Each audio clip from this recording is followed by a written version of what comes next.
When we speak of exploitation in the 19th century, it is impossible to overlook the sugar industry. Behind the sweet taste of sugar was a bitter story, one written with sweat, blood, and tears. In places like Campeche, Mexico, during the 1840s, the sugar mills were not just centers of production. They were prisons without walls, graveyards for the living, and silent witnesses of human cruelty. The plantation system in the Americas thrived on one principle: profit above life. Landowners, many of them wealthy Spaniards or Creoles, treated the people who worked their fields not as human beings but as tools, replaceable, disposable, and undeserving of compassion. Slaves were forced into endless labor, cutting cane under the merciless tropical sun. The work was backbreaking, the hours unending, and the punishment for disobedience severe. Every stalk of sugarcane held a hidden cost. The skins split open by whips, the backs bent by burden, the lives broken before their time. This was the darkness of exploitation, an invisible shadow that stretched over entire generations. Imagine waking before dawn, not to the sound of peace, but to the crack of a whip. The overseer's shout pulled men, women, and even children into the fields. With machetes in hand, they hacked at the tall sugarcane, their sweat soaking the earth. Hours passed without rest, and the blazing sun showed no mercy. Food was scarce and poorly given, often scraps not fit for animals. Water was rationed, even though dehydration under the scorching heat killed many. Injuries were common, but no one was allowed to stop. A deep cut from a machete, an infected wound, or a broken bone meant nothing to the masters. If you could not work, you were left to die. At night, the enslaved did not rest in comfort. They lay in cramped huts, bodies aching, spirits crushed. Families were often separated, children sold away to other plantations. Husbands and wives were torn apart. Mothers watched their infants taken, and fathers died without ever seeing their families again. This was not just labor, it was systematic dehumanization designed to break both body and soul. Exploitation was not only physical, it was psychological. Plantation owners knew that fear was the strongest chain. A slave who disobeyed an order, spoke out, or tried to escape often faced brutal punishment. Whippings were public, designed to strike fear into the hearts of others. Some were chained, starved, or locked in dark rooms for days. The cruelest punishments were reserved for those who resisted openly.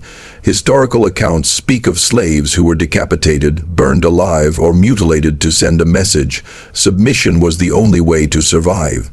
This is the true face of exploitation, when human life is reduced to property and cruelty becomes a tool of control. What made this system even darker was the hypocrisy behind it. Many plantation owners portrayed themselves as respectable, church-going citizens. They attended mass, gave offerings, and spoke of morality, yet returned home to whip, chain, and kill those who worked for them. To them, the slaves were not human. They were numbers on an account book, tools of production, investments to be worked until they broke. Sugar flowed from the mills into the markets of Europe, bringing wealth and luxury to the rich, while the people who produced it lived in misery. It is here we see the ugliest truth of exploitation. It thrives when society turns a blind eye. The outside world enjoyed sweetness while ignoring the bitterness of those who paid for it with their lives. Yet even in silence, the enslaved carried strength. Their voices may have been suppressed, but their suffering carved deep scars into history. The fields of Campeche were not only soaked with sweat, but also with prayers, whispers to God for deliverance, for justice, for freedom.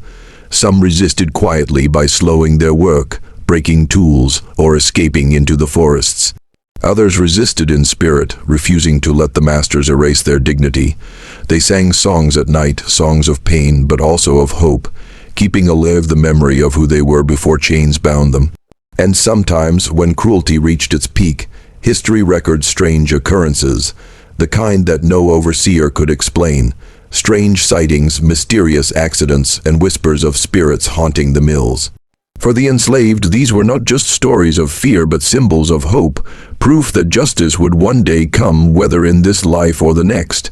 The darkness of exploitation may seem like a tale of the past, but its lesson is timeless. Greed still tempts humanity to value profit over people.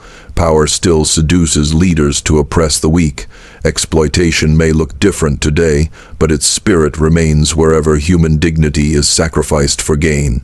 The sugar mills of Campeche remind us that exploitation never ends well. The wealth built on cruelty crumbles, and the names of oppressors fade into disgrace. But the memory of the oppressed lives on, not just in history books, but in the conscience of humanity. To remember their suffering is to honor their dignity. To tell their story is to declare that we will not repeat it. To face their darkness is to remind ourselves that light only shines when we refuse to be blind to injustice. So when you hear the word sugar, remember the price it once carried. When you see wealth built on the pain of others, remember that history does not forget. And when you face moments in your own life where you are tempted to misuse power, whether over one person or many, remember Campeche. The darkness of exploitation destroyed the souls of those who practiced it, but it also gave birth to lessons that inspire us today. Treat every person with dignity, for no profit, no gain, and no empire is worth the price of another human soul.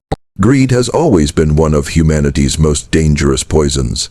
It disguises itself as ambition, hides behind progress, and justifies cruelty in the name of wealth. Nowhere was this poison more visible than in the sugar mills of the 19th century. In 1840s Campeche, Mexico, sugar was called white gold. It was the lifeblood of the economy, the treasure that fueled fortunes, and the symbol of status for the ruling elite. But behind every spoonful of sweetness lay a bitter truth. Greed demands a price, and it always collects its debt. The plantation owners of Campeche were men of immense power. They lived in large haciendas with tiled courtyards, fine wines, imported clothes, and every comfort money could buy. Yet their wealth was built not by their own sweat, but by the broken bodies of enslaved workers. For them, the sugar cane fields were not places of life but factories of wealth. The enslaved were not people but tools, purchased, traded, and discarded when no longer useful. To maximize profit, they pushed men to work until their hands bled, women until their strength collapsed, and even children until their small bodies could bear no more.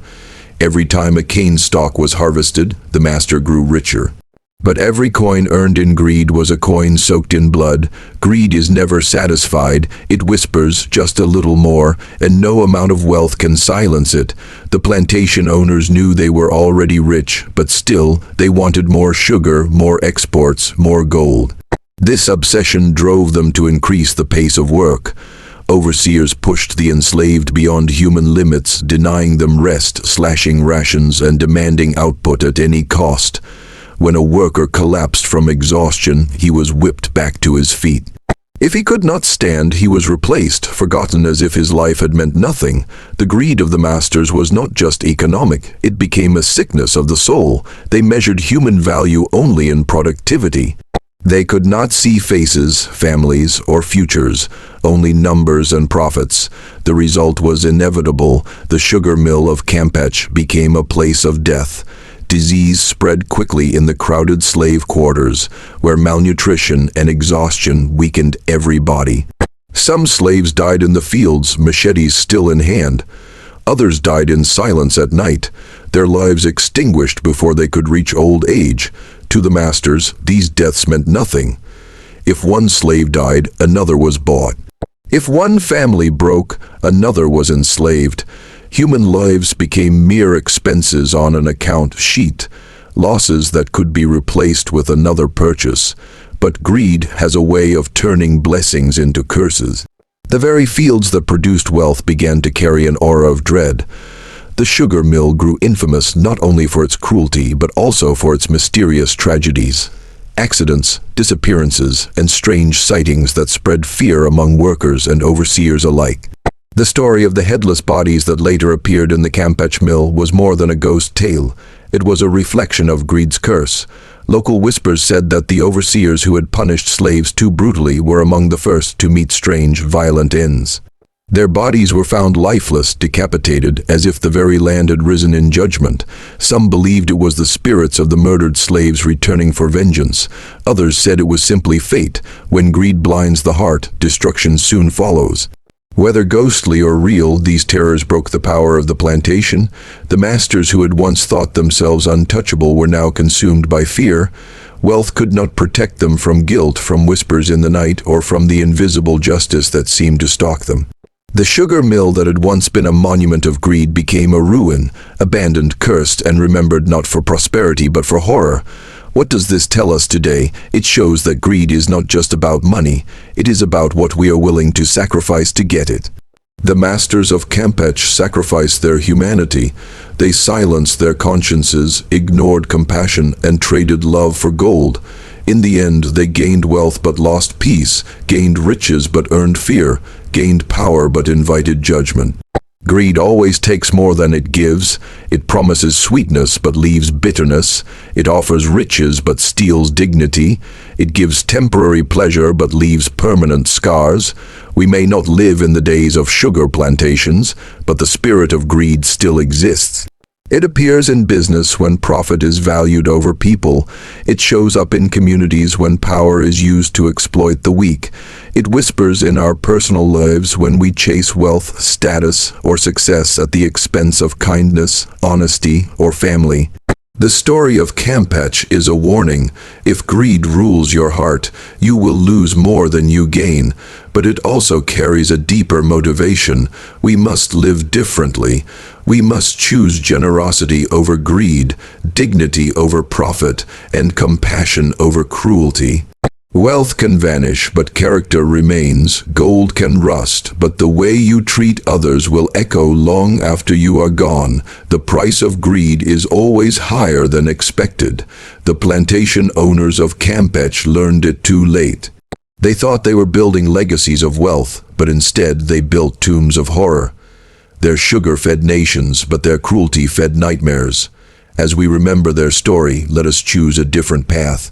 Let us use whatever power or resources we have not to exploit but to uplift, not to enslave but to free, not to silence but to give voice. For in the end, history does not remember how much wealth a man possessed. It remembers how he treated others, and the greatest wealth of all is not sugar, gold, or silver. It is the legacy of compassion, justice, and humanity. Justice is one of the deepest mysteries of human existence. It is not always swift, not always visible, and often delayed. But history shows us that justice, in one way or another, always arrives. Sometimes it comes through human hands, laws, revolutions, or movements. Other times it appears in ways so unexplainable, so haunting, that people can only call it the work of God or fate. The story of the headless bodies in the Campeche sugar mill is one such reminder. Cruelty can go unpunished for a season, but no empire built on blood survives forever. In the 1840s, the enslaved men and women of Campeche lived in silence under oppression. The masters controlled the land, the guards carried whips, and the overseers enforced fear. On the surface, injustice seemed permanent. Who could challenge the wealthy landowners? The government depended on sugar exports. The church, too often silent, did not raise its voice against slavery. The enslaved themselves, weakened and broken, had no weapons, no allies, and no legal protection. For the world around them, it seemed like injustice had won. It seemed like cruelty had the last word. But here is the mystery of justice. What man tries to bury, truth eventually uncovers. It began with whispers in the fields. Slaves reported hearing footsteps at night, even when no one was there. Overseers claimed to see figures moving among the cane, carrying machetes, though no one dared go near them. Then came the more chilling signs. Blood was found dripping from the beams of the mill, though no animal had been slaughtered there. Workers disappeared, only for rumors to spread that their bodies had been hidden by the very masters who punished them. And finally, the most terrifying discovery, the headless corpses lying inside the mill itself, bodies recognized as those of slaves who had once been beaten, tortured, and silenced. Their heads were never found. Whether these deaths were the result of rebellion, revenge, or something supernatural, no one could explain, but everyone understood the message: injustice may hide crimes, but it cannot erase them. Truth always rises to the surface, even if it takes blood, fear, or shadows to reveal it. For the first time the masters trembled. They who had lived without conscience suddenly could not sleep in peace. Their wealth could not shield them from the rumors. Their guards could not fight shadows. Their power could not silence whispers of vengeance. It is a strange thing. The oppressed feared the whip, but the oppressors feared justice. Deep in their hearts, they knew they were guilty. Deep in their hearts, they knew they had spilled innocent blood. And no amount of gold, no amount of sugar, no amount of denial could silence that truth. This is the mystery of justice. It strikes when least expected. It may not always use courts or kings, but it has a way of finding those who think they are untouchable. Some may ask, was it truly ghosts? Were those really the spirits of the slaves returning for vengeance? History does not give us clear answers. Some scholars say the headless bodies were the result of uprisings, slaves rebelling against their overseers in acts of desperate resistance. Others argue it was a warning from rival groups seeking to overthrow the plantation system. But to the people of Campeche, the explanation did not matter. What mattered was the result. The sugar mill, once a symbol of power, became a place of fear. The masters abandoned it, the overseers refused to work there, and the slaves who once cried in silence saw with their own eyes that cruelty does not last forever. The Campeche story reminds us that justice is often not neat, not predictable, and not always explained by logic. Sometimes it comes through rebellion, sometimes it comes through accidents, and sometimes it comes in ways that feel supernatural, as if God himself intervenes. The lesson is simple: you cannot escape justice. You may cover your crimes with wealth, silence your critics with fear, and bury your sins under lies, but justice has a way of finding you. It may come tomorrow, or in decades, or in the generations after you, but it comes. That is why it is called a mystery. No one controls its timing, its form, or its weapon, but when it strikes, even the strongest oppressors tremble. Think about our world today. Many still suffer under exploitation, corruption, and greed.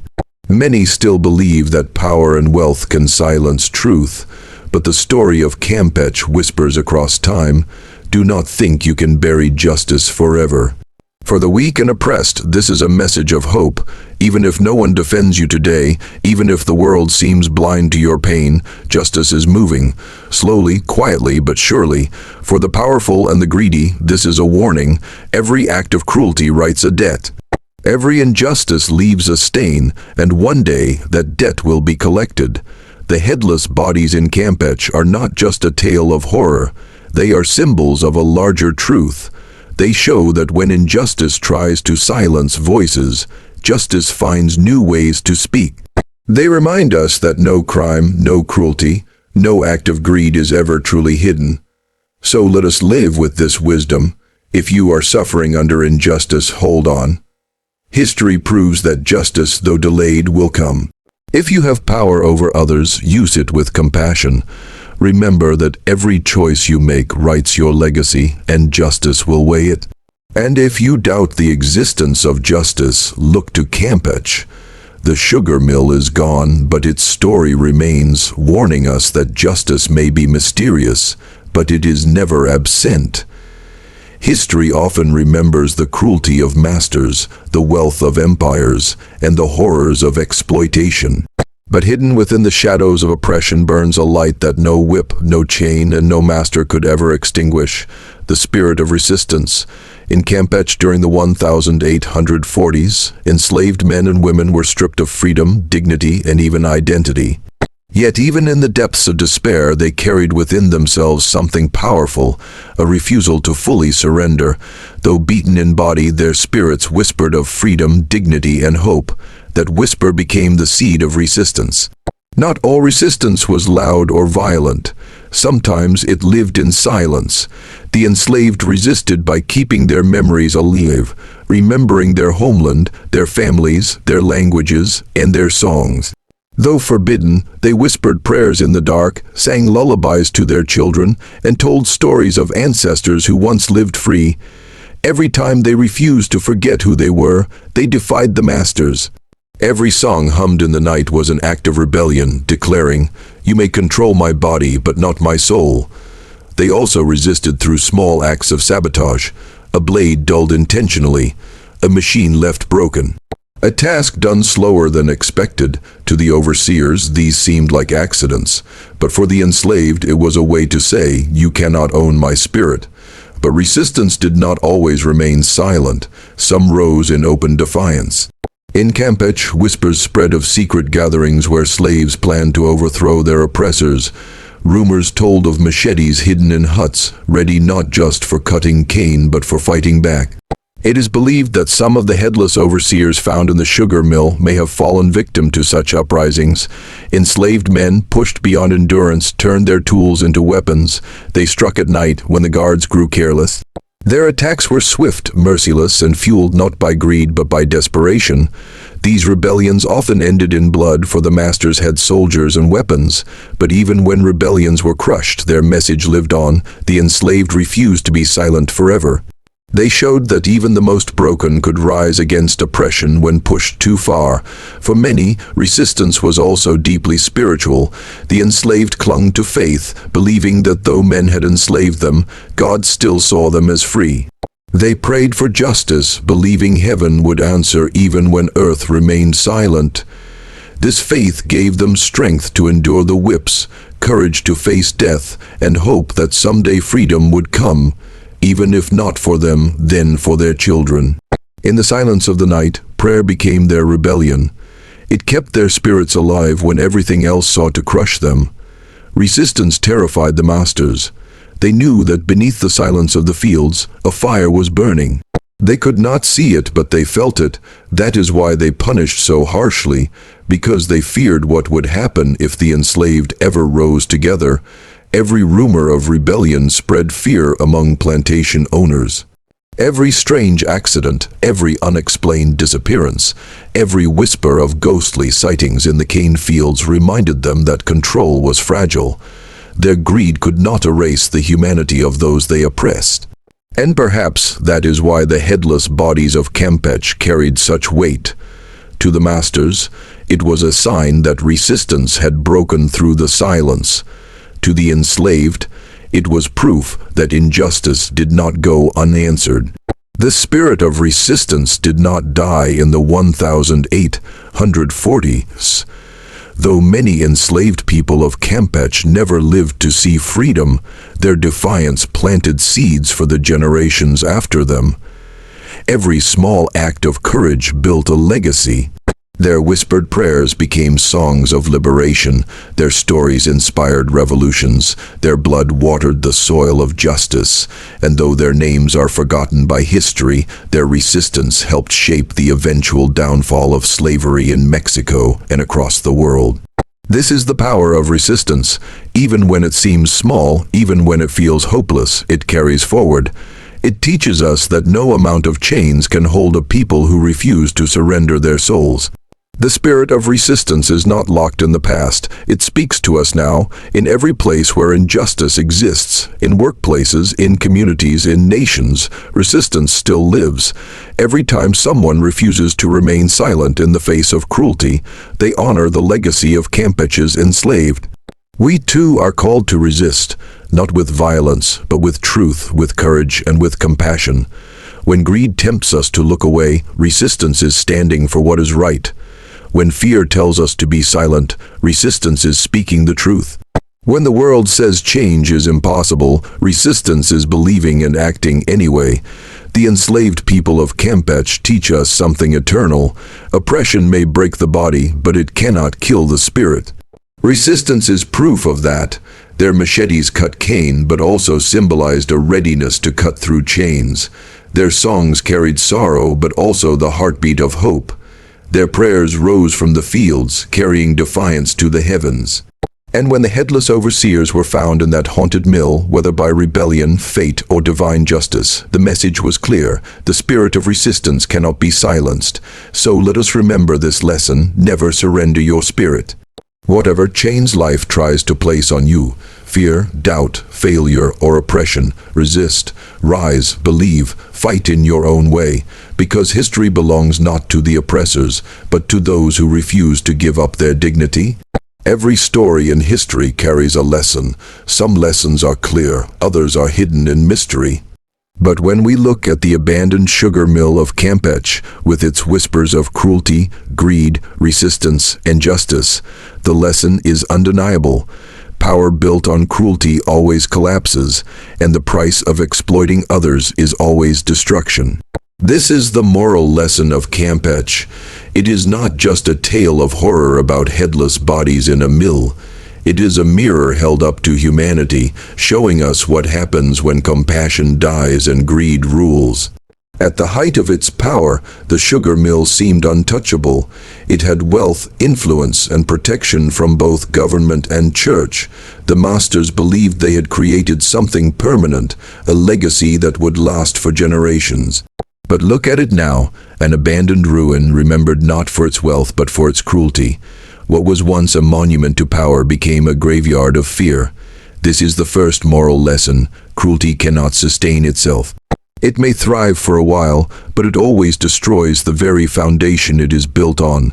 Empires fall, tyrants perish, and wealth disappears. But the pain they caused remains as a warning to those who come after. The plantation owners thought more sugar meant more wealth, and more wealth meant more power. But their greed blinded them to the humanity of the people who worked their fields. They saw only profit, not pain. And in their blindness, they created the very conditions for their downfall. Their cruelty gave birth to resistance. Their greed planted the seeds of fear. Their silence to justice invited the strange, terrifying vengeance that history still whispers about. This is the second moral lesson: greed always backfires. It promises gain but delivers loss. It may fill hands with gold, but it empties hearts of peace. And in the end, the wealth it creates becomes a curse instead of a blessing.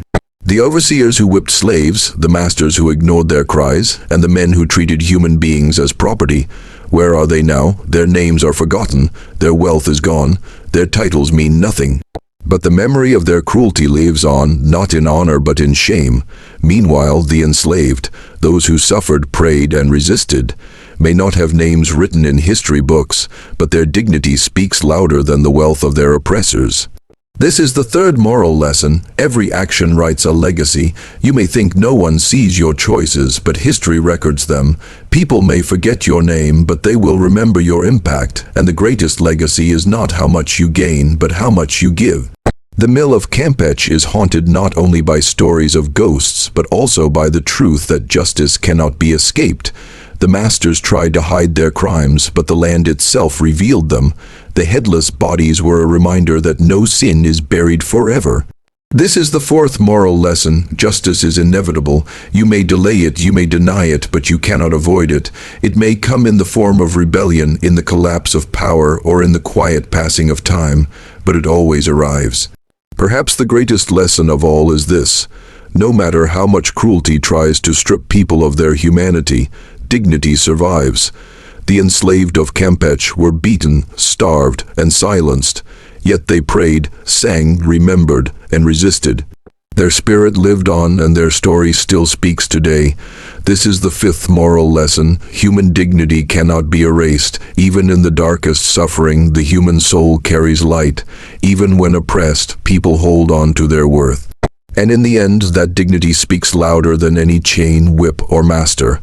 We are not living in the days of sugar mills, but the temptations of power, greed, and cruelty still surround us. Every day, we make choices that either honor the dignity of others or exploit them. The moral lesson of Campeche asks us, do we value profit more than people? Do we use our power to uplift or to oppress? Do we live for wealth that fades or for compassion that lasts? It reminds us that no empire of cruelty endures, no wealth of greed satisfies, and no injustice escapes judgment. But kindness, justice, and dignity, they last forever. When you hear the story of the Campeche sugar mill, do not just see it as history or mystery.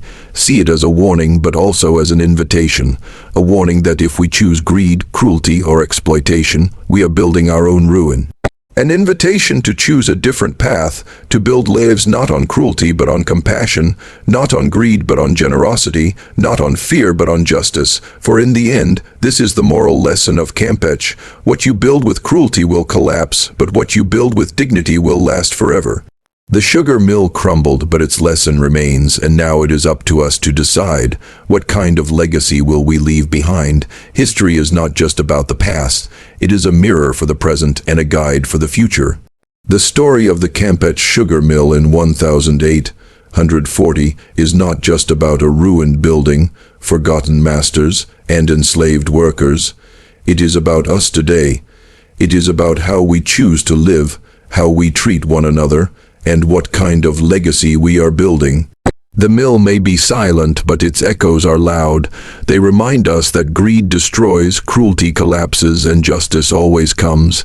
And if we listen closely, those echoes carry a message for us right now.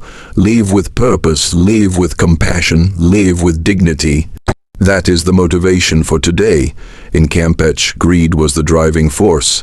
The masters valued sugar more than souls, profit more than people, and that choice destroyed everything. Today, the same temptation exists in different forms. We are pressured to chase money, fame, or success at any cost.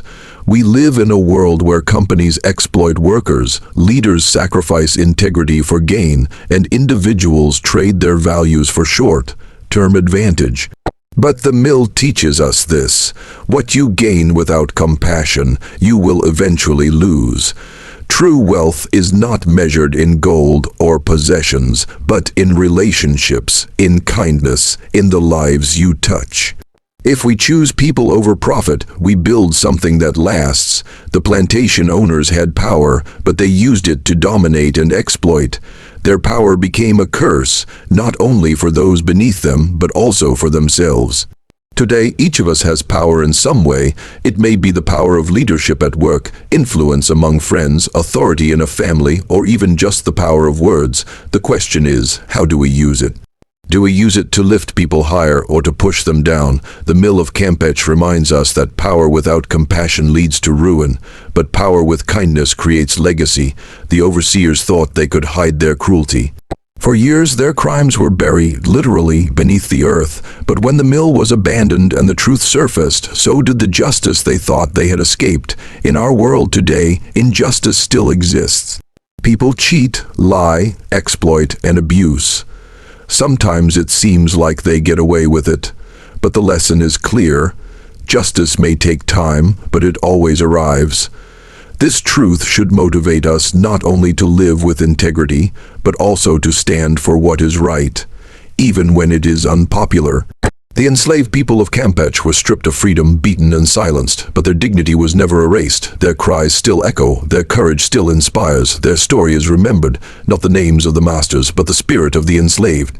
That should motivate us today, no matter how much pressure the world puts on you to conform, to compromise, or to surrender your values. Hold on to your dignity. Wealth fades, fame dies, but dignity, your inner worth, endures. The Campeche sugar mill was built with greed and cruelty. What was its legacy? A ruin, a curse, a warning. The very wealth that once seemed unshakable became dust, and now the question turns to us: what legacy are we building? When people remember your life, what will they say? That you lived for yourself, or that you gave to others? That you exploited, or that you uplifted? Every action is a brick in the building of your legacy. The mill teaches us, build wisely, because one day your legacy will speak louder than your words. Perhaps the most powerful motivation of all comes from this: even in ruins there is hope. The mill is a place of tragedy, but it is also a place of teaching. Its destruction carries a lesson that has the power to guide lives today, and so it is with us. Even if we've made mistakes, even if we've chosen greed before, even if we've used power wrongly, there is hope. We can learn, we can change, we can build anew. The ruins of the mill are not just a warning, they are an invitation to rise above greed, to live with justice, to walk with compassion. The Campeche sugar mill is gone. Its masters are dust, its wealth is ashes, but its lessons remain, speaking across centuries. And today, those lessons call us to action, to live for more than profit, to use power for good, to stand for justice, to honor dignity in ourselves and others, to build a legacy worth remembering. That is the motivation for today: to look at history not with fear, but with resolve, to live differently, to choose better, to walk the higher path. When you walk away from the story of Campeche, don't just remember the ruins of a sugar mill. Remember the ruins of greed, the collapse of cruelty, and the triumph of dignity. Let it motivate you to live with courage, kindness, and vision. For history teaches us one thing above all: empires fall, but character endures. What you build on compassion will stand. What you build on justice will shine. What you build on love will last forever. That is the motivation for today and the hope for tomorrow.